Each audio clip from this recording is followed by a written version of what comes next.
crossroad, 1 foot over the edge of the threshold. And we stand at a crossroad, leave that old shit to burn, let it crumble.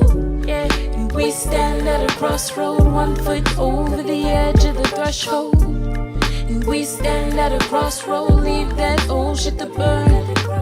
I reclaim my land, I reclaim my earth, I reclaim my sound, I reclaim my words, I forgive myself. I'ma let it go, I'ma run it up, I'ma feed my soul.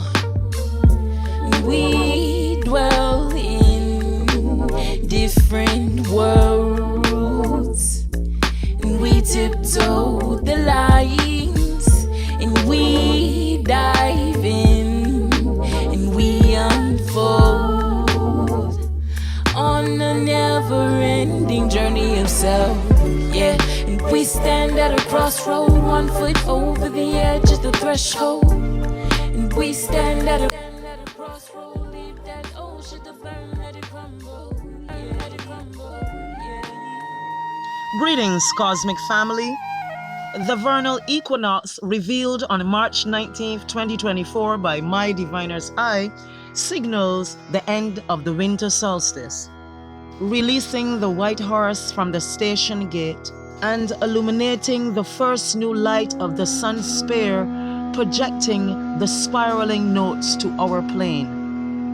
This balanced light from the heavens reveals new images of the realms, and even the Yugasil tree extends to its fullness within the firmament. This is the period after Osiris's resurrection. Horus was born and is now being protected by the guardians. When he becomes a man, they are now of service to him. We also know that Jesus is resurrected, baptized by John in Aquarius, making note that Aquarius was once a goddess. Now he is able to access the portal gateway of knowing. Jesus now journeys with Simon Bar-Jonah, known as the Rock, and his brother Andrew. They are to be initiated as fisher of men, much like the Dionysus story of the transformation of the soldiers. Simon is Shaman in Hebrew, which means to listen. Shaman or shaman is to hear and obey. Bar-Jonah means son of Jonah. Peter is also known to mean Petros or the hollowed rock, which is to be filled with the Holy Spirit ascending like a dove. This is the time for those that have remained steady on the path of virtuosity, for those that have applied the magic of the elements to assist in their transformation in the soul to gold. They will benefit greatly from the first light. Saturn's fire provides great governance and will keep you steady in the unfolding of your true authentic self. Focusing on the light of Uranus at the peak of the heavens is to project one's spirit level there. These energies from above, when aligned with highest self, will allow you to now bravely become a fisher of men. Just like Peter, although was hollow inside, was able to be filled with the Holy Spirit, being steady and firm in your truth and pursuing righteousness. In turn, will activate the ripple effect of the sower of the seeds. As your subconscious mind is now aware, it takes the steps in mindfulness that will guide the initiate to reach and fulfill Omega, rising now as the Lamb in Aries. For those that must start the journey, know that this new polished light, with your fresh intent, can formulate a magical work of the elements, so you too can still rise like the phoenix in the coming turn of the cosmic clock, as we now enter into those longest days of this Gregorian calendar. Peter Peter was ascribed the name Cephus by Jesus in John chapter 1 verse 42. Cephus translates to the rock. There is a story that goes of an Ethiopian king named Cephus and his wife Castophia. They had a daughter named Andromeda. His wife Castophia, delighted in her daughter's beauty, declared she was the most beautiful in all the water realms. The goddess mermaid of the ocean heard of this and summoned her oracles. They employed Poseidon to bring war unto them. Castophia is now burdened at how she may settle this.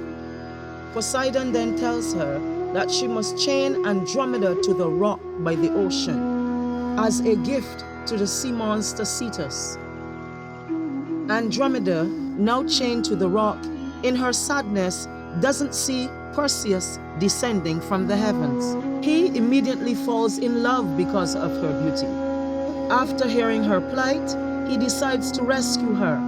All his might and power allowed him to become successful at destroying the sea monster Cephus. In the end, he was given Andromeda to be his wife. This Greek mythology aligns well with the journey of Jesus in the Holy Bible. Right after he initiates the fisher of men, they follow him to a wedding in Cana of Galilee. And we can say that this is the wedding of Perseus and Andromeda. Here, the disciples witness for the first time Jesus transforming water into wine.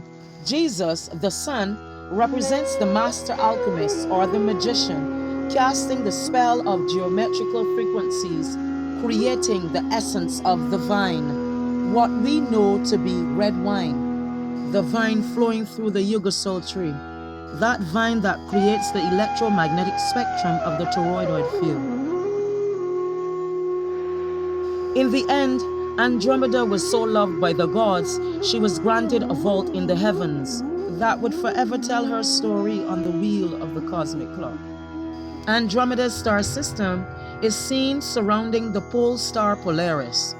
This appearance of Andromeda signals a great rise for Cephus, who we know relates to Simon Peter, that we know the temple is built on, in all efforts to feed and raise up the sheep. Andromeda is now witnessed in the activation of Spring 2024, unveiling more magic to tap into during the course of this golden world. The 70% illuminated moon is in great company of Saturn, Mars, and the Sun star with its melody of colors of the electromagnetic spectrum, known as the blue kachina. This brings upgrades such as the gift of illuminated intuitive mind. Considering that in all efforts to raise oneself will not be in vain, as it will create the ripple effect of the spiraling force within the seed that is planted. Now is the time of greatness. All is approved and waiting to be accepted, with divine unconditional love, guided by the source of the all.